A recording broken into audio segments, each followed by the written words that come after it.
Hello everyone, myself CA Kajal Derolia. Welcome to our YouTube channel. हमने last class में जो paper upload किया था वहाँ हमने बताया था कि 25 MCQs हमने डील किए हैं और आज हम लोग डिस्कस करने वाले हैं रिमेनिंग 75 क्वेश्चंस पे. तो आप देखना बैक टू बैक हमने 3 पार्ट्स इसके अपलोड किए हैं.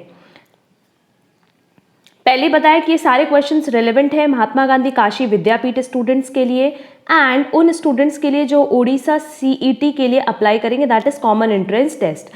वैसे तो देखा जाए तो ये MCOM एंट्रेंस लेवल के लिए ही सारे क्वेश्चंस हैं जो हर एक यूनिवर्सिटी के लिए बहुत इंपॉर्टेंट है, बट इन दोनों यूनिवर्सिटी में ऑलमोस्ट इसी पैटर्न पे क्वेश्चंस आते हैं, बेसिकली एकदम बेसिक लेवल पे.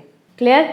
तो चलो जल्दी से हम लोग स्टार्ट करते हैं अपना आज का डिस्कशन. जहाँ हमारा पहला क्वेश्चन है net working capital of a firm is the, किसकी बात कर रहे हैं? नेट वर्किंग कैपिटल की. और अगर हम लोग बात करते हैं वर्किंग कैपिटल की तो नो डाउट इसका डिफरेंस क्या होता है? Current asset minus current liability. तो करेक्ट आंसर क्या होगा? C. Next, to test the liquidity of a concern which of the following ratios are useful. हमसे क्वेश्चन में कह रहे हैं लिक्विडिटी चेक करने के लिए. लिक्विडिटी मतलब कि जिस पॉइंट ऑफ टाइम पे आप चाहो कि आपको कहीं पेमेंट करना है या आपको कहीं इन्वेस्टमेंट करना है तो आपके पास ऐसे एसेट्स हों जो कि ईजिली कन्वर्टेबल इनटू कैश हो. तो ऐसा कहाँ करते हैं? एसिड टेस्ट रेशियो में, या हम इसको दूसरे नाम से भी जानते हैं quick asset ratio. Clear? Next, if EPS of X Limited is 15 and PER of other similar companies is 10, then the market value of the share of X Limited will be. देखो फाइनेंशियल मैनेजमेंट की पूरी हमने detail discussion session class upload की हुई है. वहाँ हमने बताया भी था कि अगर हमारे पास क्वेश्चन में EPS दिया हो एंड प्राइस अर्निंग रेशियो दिया हो, सिंपली आप इन दोनों को मल्टीप्लाई कर देना तो आपके पास आ जाएगा मार्केट प्राइस पर शेयर. ये मेरे पास 15 दिया, ये 10 दिया है, तो नो डाउट मेरी मार्केट प्राइस पर शेयर कितनी होगी? 150. तो करेक्ट आंसर होगा C.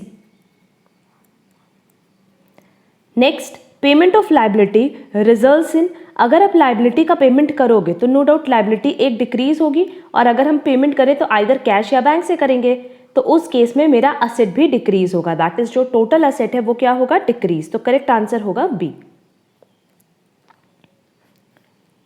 Next, for the purpose of final accounts stock is valued according to, no doubt cost, market value whichever is lower. Cost और मार्केट वैल्यू है, first in first out, last in first out, any of these. Correct answer क्या होगा? A, क्योंकि हम लोग cost price या market price which ever is lower, जो भी कम होता है उसी को हम कंसिडर करते हैं वैल्यूएशन के time. Next, in which of the following methods inventory is valued at the latest price prevailing in the market. अब देखो इन्वेंट्री की वैल्यूएशन की बात करें तो लास्ट इन फर्स्ट आउट में क्या होगा कि जो बाद में आया वो पहले गया. क्लियर? इसका मतलब जो पहले की वैल्यू होगी, जो स्टार्टिंग की क्वांटिटीज़ की वैल्यू होगी, उसके बेसिस पे इन्वेंट्री वैल्यू करेगा. क्लियर? तो लेटेस्ट प्राइस पे तो वो वैल्यू नहीं करेगा. फर्स्ट इन फर्स्ट आउट की अगर हम बात करें तो फर्स्ट इन फर्स्ट आउट में सिंपली जो पहले आया है वो पहले गया और जो बाद में आया है वो अभी भी स्टॉक में है. तो नो डाउट जो लास्ट में आया वही तो लेटेस्ट प्राइस पे शो हो रहा होगा.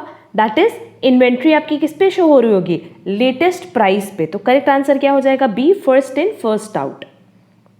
Next, which of the following methods results in lower valuation of inventory and lower income when prices are rising.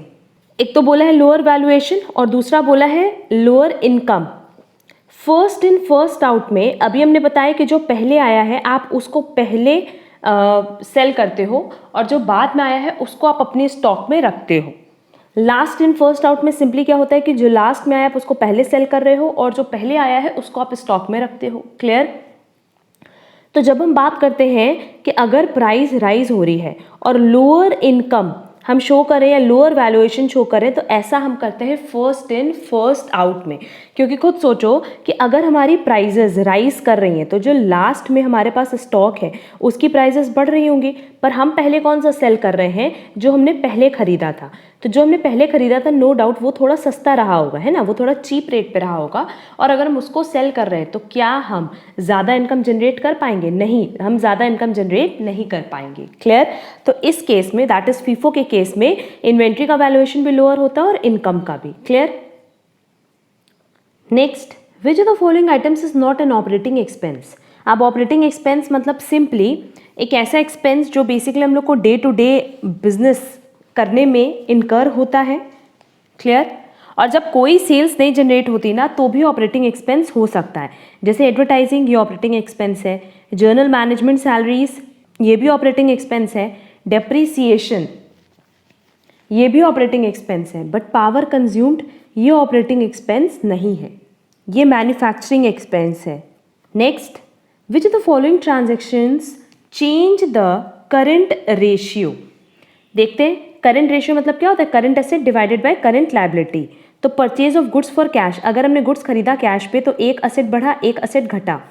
Plant acquired in account, अगर हम प्लांट अक्वायर कर रहे हैं तो हमारा एक फिक्स्ड असेट बढ़ेगा और साथ ही साथ हमारा करंट असेट घट जाएगा। बेसिकली परचेज करने की बात करें तो कैश घट जाएगा।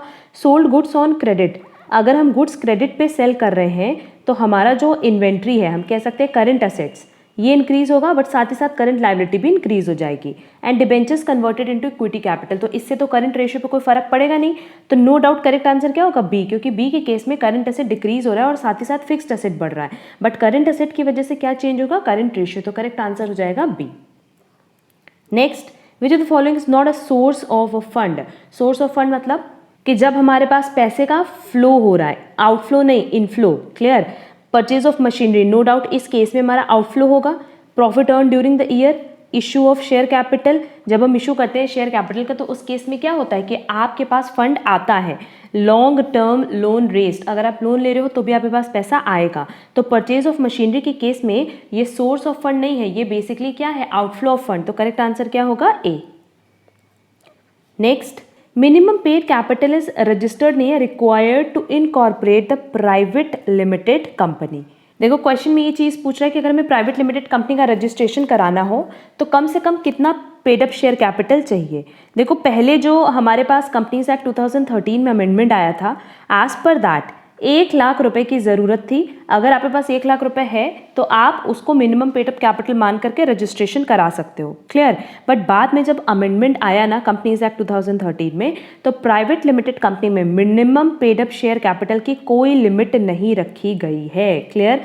तो करेक्ट आंसर इसमें से क्या होगा, कोई भी नहीं, क्योंकि 1,00,000 इसका पहले आंसर था। अब क्या है, there is no limit on minimum paid up capital, किस पे, प्राइवेट लिमिटेड कंपनी के, clear. Next, minimum number of share holders are required to incorporate the public limited company. Minimum number of share holders कितने चाहिए, 7, सबको पता है। किस case में, पब्लिक कंपनी में। और अगर पब्लिक लिमिटेड कंपनी में डायरेक्टर्स की बात करता तो 3 डायरेक्टर्स मिनिमम चाहिए होते हैं, clear. Next, minimum paid up capital is required to incorporate the public limited company is 5 lakh. ये सब क्वेश्चंस लर्न करने वाले हैं। Next, which statement is true, equity shareholders has voting right on every resolution, yes। Preference share holder के पास कभी भी voting right नहीं होता। Equity share holder can not vote, ये भी गलत है। Preference share holder can not vote on the winding up of resolution of company, नहीं।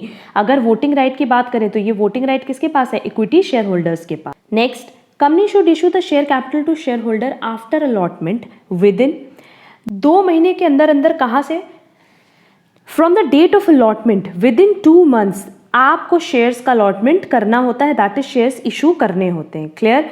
तो उसका करेक्ट आंसर क्या होगा, C, 60 days. Next, company should issue the share certificate to shareholders after transfer within 60 days, that is correct answer होगा D, 2 months. और ये सब question learn करने वाले हैं तो साथ ही साथ लर्न करते चलना। Next, company should file its annual return with ROC after annual general meeting within, तो इसका करेक्ट आंसर होगा D, 60 days. Next, the board of directors shall forward statutory report to every member at the company along with the notice of statutory meeting at least, कम से कम कितना दिन पहले आपको भेजना होगा, 21 डेज, तो करेक्ट आंसर होगा C. Next, minimum number of members for quorum for public company is, public company के लिए मिनिमम कितने होने चाहिए, 5, और ये कोरम की बात कर रहा है, शेयर होल्डर्स की बात नहीं कर रहा है। Next, minimum number of members for quorum for private company is 2। Next, how many years a member can encash his dividend warrant, आप 7 साल के अंदर अंदर इसका इनकैशमेंट करा सकते हो। Next, special resolution in general meeting is required for special resolution, क्योंकि मैक्सिमम में तो ऑर्डिनरी रेजोल्यूशन की जरूरत पड़ती है, बट अगर आपको अपनी सिक्योरिटीज का बायबैक करना है तो उस केस में आपको स्पेशल रेजोल्यूशन पास करना होगा। Next, the statutory meeting of the company must be held with in 6 months। 6 महीने के अंदर अंदर कहाँ से? दो चीज़ हो सकती है, सर्टिफिकेट ऑफ इनकॉर्पोरेशन या certificate of commencement of business. तो जब आपने अपना बिजनेस स्टार्ट कर दिया तो वहाँ से 6 महीने के अंदर अंदर आपको स्टैट्यूटरी मीटिंग हेल्ड करनी होती है। Next, under the law the inspector who does the inspection of the company's accounts has to submit his report to the central government. ये सब लॉ के क्वेश्चन है, इसलिए हम इसमें कुछ खास डिस्कस कर नहीं रहे, सिर्फ आपको आंसर्स बता दे रहे हैं। A joint stock company's letterhead must by law have the address of, कहाँ का एड्रेस होना चाहिए? रजिस्टर्ड ऑफिस का, ना कि फैक्ट्री का। क्लियर? तो करेक्ट आंसर क्या होगा? सी, रजिस्टर्ड ऑफिस। यहाँ नेक्स्ट 25 क्वेश्चंस भी हमने डिस्कस कर लिए हैं। अब हम नेक्स्ट क्लास में बाकी 25 देन रिमेनिंग 25 डिस्कस करेंगे। अगर आज की क्लास में भी कहीं कोई डाउट हो तो आप कमेंट बॉक्स में कमेंट करके पूछ सकते हैं, और अगर आपको क्लास पसंद आई है तो वीडियो को लाइक, कमेंट और शेयर ज़रूर करना।